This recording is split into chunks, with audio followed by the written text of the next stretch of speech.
আসসালামু আলাইকুম শিক্ষার্থী বন্ধুরা, আজকের ক্লাসে আমরা আলোচনা করতে চলেছি আমাদের রাইটার জর্জ বার্নার্ড শ এর লেখা অনেক তথ্য সমৃদ্ধ একটা ড্রামা। বলো তো কি?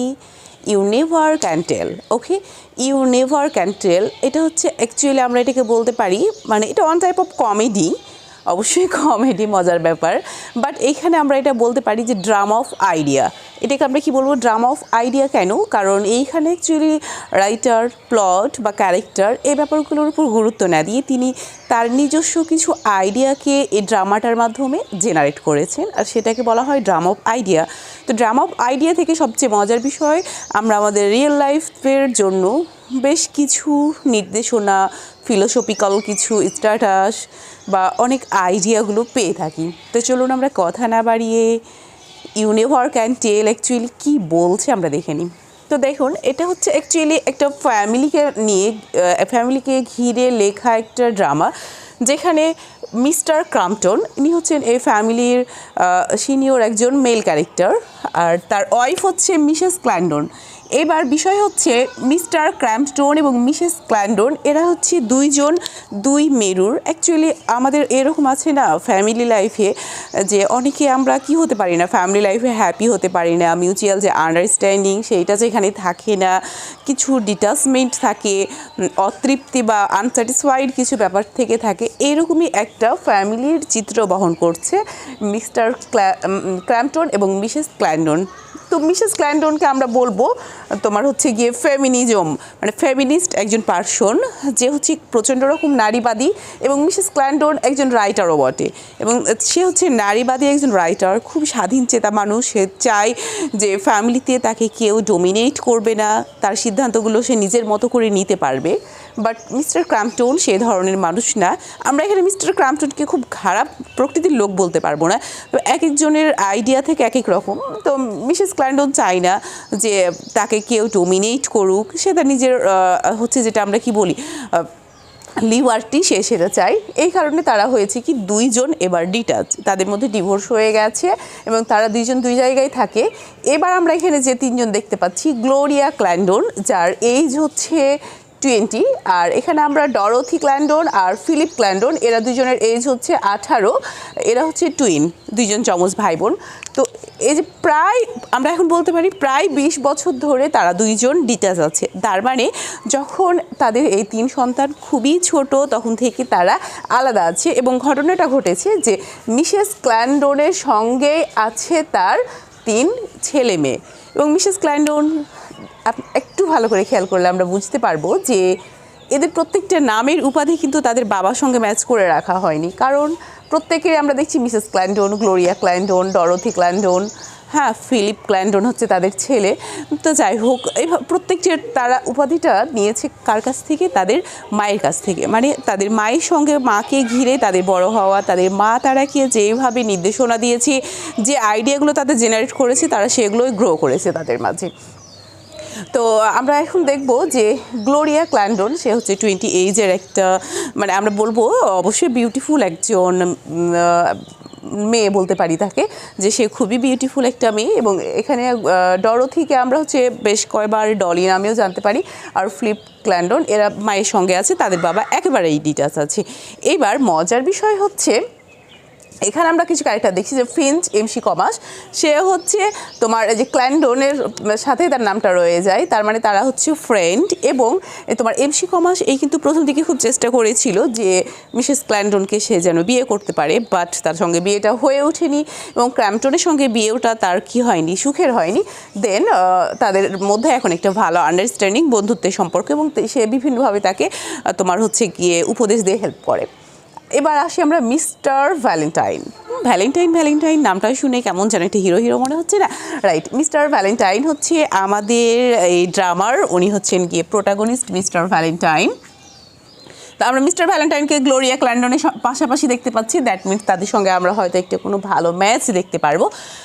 ওকে, তো আমরা এখন চলে যাব যে মিস্টার ক্র্যাম্পটনের বাসায় ভাড়া আছেন মিস্টার ভ্যালেন্টাইন। মিস্টার ভ্যালেন্টাইন হচ্ছে একজন ডেন্টিস্ট, বাট আমরা তাকে একটা স্ট্রাগলিং ডেন্টিস্ট বলতে পারি, যে খুব সফল একজন ডাক্তার না, বা তার অনেক সমস্যার মধ্যে দিয়ে যাচ্ছে, এবং এমনকি সে 6 মাস ধরে ভাড়াটাও দিতে পারছে না। মানে তাকে আমরা খুব বেশি মানে সচ্ছলও বলতে পারছি না।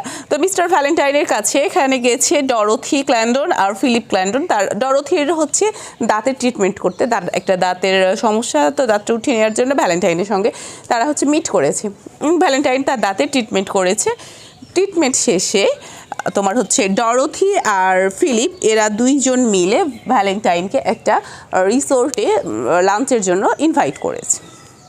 তো লাঞ্চের জন্য যেখানে ইনভাইট করেছে সেখানে এরা 3 ভাই বোনই যাবে।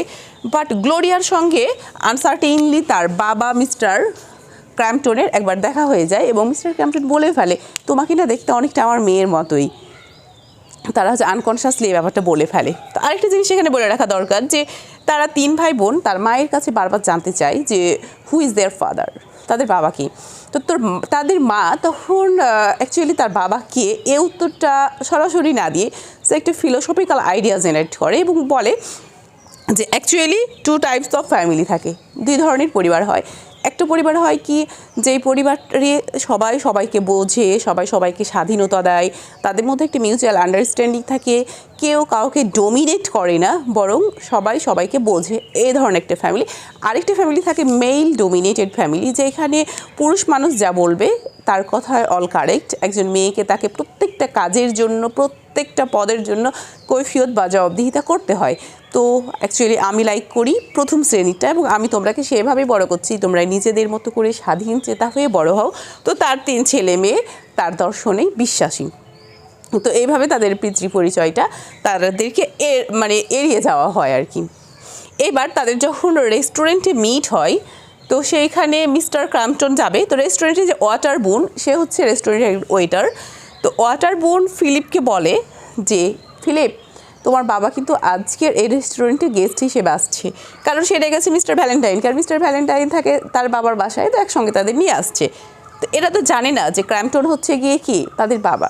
তো ওয়াটার বুন বলে যে ফিলিপ, তোমার বাবা আজকে এখানে গেস্ট হিসেবে আসবে। তো ফিলিপ একটু বিষয়টা আশ্চর্য হয়ে যায় যে এতদিন পর বাবা বলে তারা একটা কথা শুনতে পেলো, আসলেই কি তাই। আবার যখন মিস্টার ক্র্যাম্পটন আসে তখন ওয়াটার বুন তাকেও বলে যে আপনার সন্তানেরা তো আজকে এই হোটেলে আছে বা এই রেস্টুরেন্টে বা এই রিসোর্টে আছে। তখন মিস্টার ক্র্যাম্পটন আসলে অনেক দিন পর আনপ্রিপেয়ার্ড ছিল ব্যাপারটা নিয়ে, একটু অপ্রস্তুত হয়ে যায় যে এটা কি বলতেছে ওয়াটার বুন। তো কাকতালীয়ভাবে তাদের সঙ্গে মিট হয়ে যায়। এবার আমরা প্রথমে আসি যে মিস্টার ভ্যালেন্টাইনের ব্যাপারে। ভ্যালেন্টাইন আর হচ্ছে গ্লোরিয়া ক্ল্যান্ডন। গ্লোরিয়া ক্ল্যান্ডন ভ্যালেন্টাইনকে দেখে তার নিজেরও ভালো লাগে এবং মিস্টার ভ্যালেন্টাইন তারও ভালো লাগে গ্লোরিয়া ক্ল্যান্ডনকে। তাদের প্রথম দেখাতে তারা কি হয়, একে অন্যকে ফিল করে এবং গ্লোরিয়া কিন্তু কিছু বলে না, স্বভাবতই যেটা হয়, মেয়েরা আগে তো কিছু বলবে না। তো সেই ক্ষেত্রে মিস্টার ভ্যালেন্টাইনই তাকে বোঝাতে চাচ্ছে যে আমি তোমাকে ফিল করি বা তোমাকে আমার ভালো লাগে, আমি তোমাকে পছন্দ করি বা পছন্দ করছি এই ব্যাপারটা। তখন গ্লোরিয়া আমরা একটু জানি যে সে হচ্ছে নারীবাদী, তার মায়ের মতোই সেও হচ্ছে গিয়ে তার মা তাকে বুঝিয়েছে যে আসলে এরকম প্রেম ভালোবাসা এই ব্যাপারগুলো তাদের মাঝে তেমনটা বিরাজ করে না, তারা হচ্ছে একদম সায়েন্টিফিক সব কিছুতে বিশ্বাসী। তখন গ্লোরিয়া বলে, আচ্ছা তুমি যে আমাকে ফিল করছো এটার সায়েন্টিফিক বিশ্লেষণ দিয়ে আমাকে বোঝাতে হবে।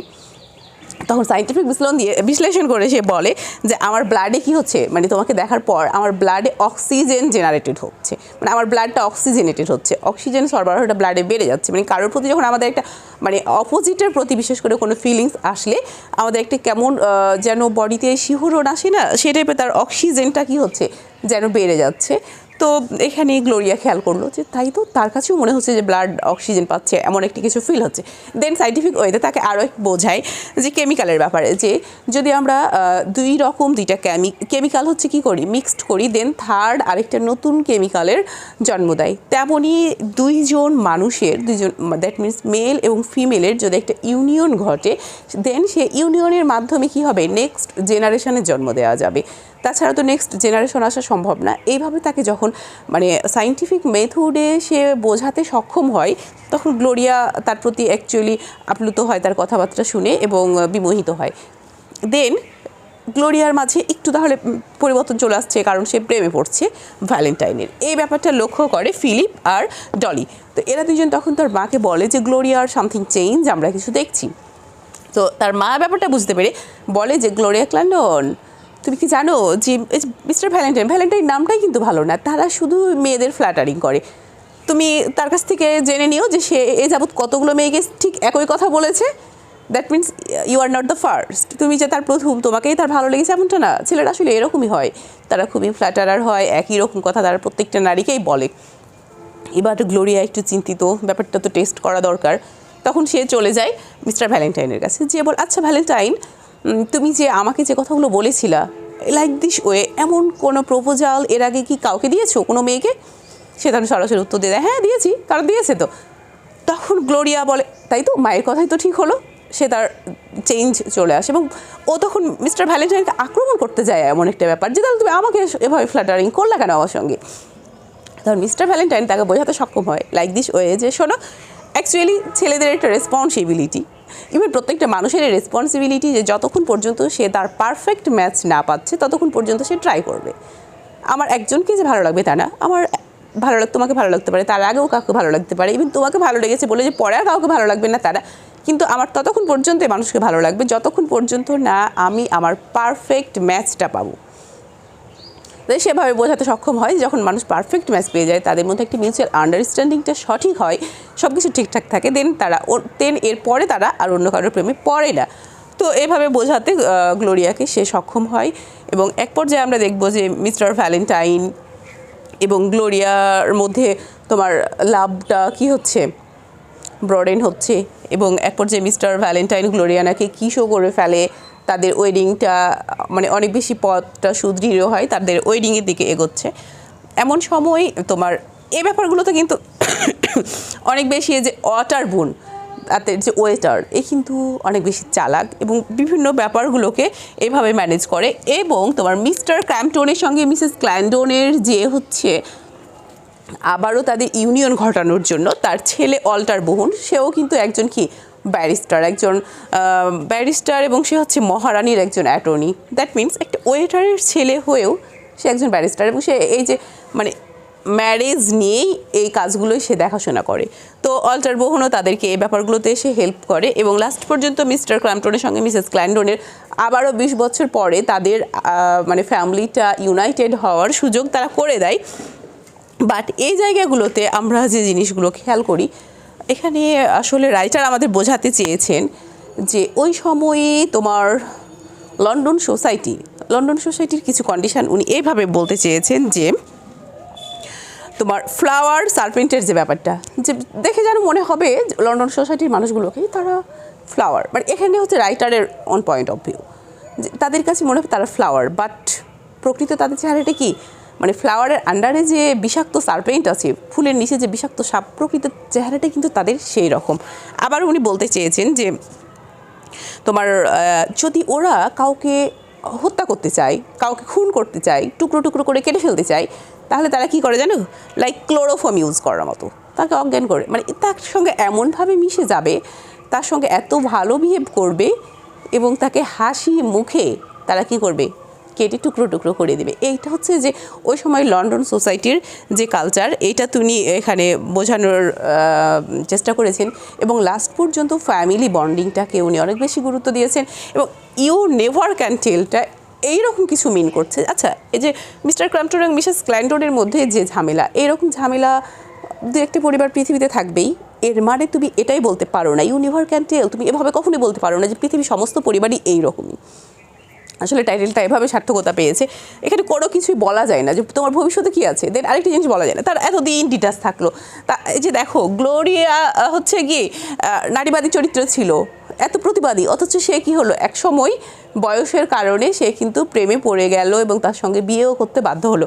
তো দেখো যে ইউ নেভার ক্যান টেল, এর প্রত্যেকটা ব্যাপারে কিন্তু সেইগুলোই মিন করে যে তুমি কখনোই বলতে পারো না যে তোমার ভবিষ্যৎ কী হবে এবং তুমি যে চেতনায় বিশ্বাসী আছো সেটাই যে সারা জীবন ধরে রাখতে পারবা এমনটা না। অ্যাকচুয়ালি আমরা পরিস্থিতির অনুযায়ী আমাদের কথা বলতে হয়, আমরা কি করতে পারি না, সিচুয়েশানের মাধ্যমে আমরা কন্ট্রোল হয়ে আমরা সিচুয়েশানকে কন্ট্রোল করতে পারি না, এই কথাটা এখানে রাইটার বোঝাতে চেয়েছেন। আর তিনি আরেকটা জিনিস উনি যে আইডিয়াগুলো জেনারেট করেছেন সেটা হচ্ছে idea about anti romantic love. এখানে আসলে অ্যান্টি রোমান্টিক লাভ, এখানে মিস্টার ক্র্যাম্পটনও নট এ রোমান্টিক পারসন, তার ওয়াইফও না, গ্লোরিয়া মিস্টার ভ্যালেন্টাইনের সঙ্গে একটা লাস্টে লাভ পরিণয় হলো, বাট এটা রোমান্টিক ওয়েতে ছিল না। যে তাকে হাঁটু গেড়ে বসে প্রপোজ করবে, এমনটা না, কেমন যেন সাইন্টিফিকভাবে বুঝিয়ে বুঝিয়ে একটা ভালোবাসা প্রেমে পড়া, মানে এগুলো কি অ্যান্টি রোম্যান্টিকের মধ্যেই পড়ে। দেন বলা হয়েছে হিউম্যান লাইফ। অ্যাকচুয়ালি হিউম্যান লাইফের বিভিন্ন চিত্র এখানে তুলে ধরা হয়েছে, যে কে কোন স্টেজটা বিলং করে, আবার শেষ পরিণতিটা কি হতে পারে। দেন ম্যারেজ অ্যান্ড লাভের, মানে লাভ অ্যান্ড ম্যারেজ যে ব্যাপারটা, সেটা কিন্তু বারবার চলে আসছে, যে আমরা লাভকে কি করতে পারি না, অস্বীকার করতে পারি না, ম্যারেজকে আমরা অস্বীকার করতে পারি না। দু একটা ফ্যামিলি ঝামেলা হতেই পারে, এর মানে এই না, আবারও যদি আমরা বলি যে ইউ নেভার ক্যান টেল, তুমি কখনোই এইভাবে আসলে বলতে পারো না।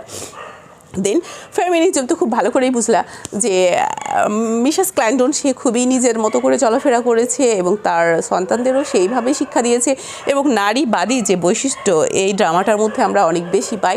তো লাস্ট অফ অল আমরা আবার বলবো যে এটা ড্রামা অফ আইডিয়া। এখানে জর্জ বার্নার্ড শ তার নিজস্ব কিছু আইডিয়াগুলোকে এইভাবে জেনারেট করেছেন ইউ নেভার ক্যান টেলের মাধ্যমে, এবং আমরাও বলবো যে অ্যাকচুয়ালি আমরা বলতে পারি না যে ভবিষ্যতে কী হবে, ইউ নেভার, আমরা কোনো জিনিসই ঠিক এভাবে বলতে পারি না যে এটাই হবে, ইউ নেভার ক্যান টেল। শিক্ষার্থী বন্ধুরা, আজকের ক্লাসে পর্যন্ত কেমন লাগলো অবশ্যই কমেন্ট সেকশনে জানাতে ভুলবেই না। আল্লাহ হাফিজ।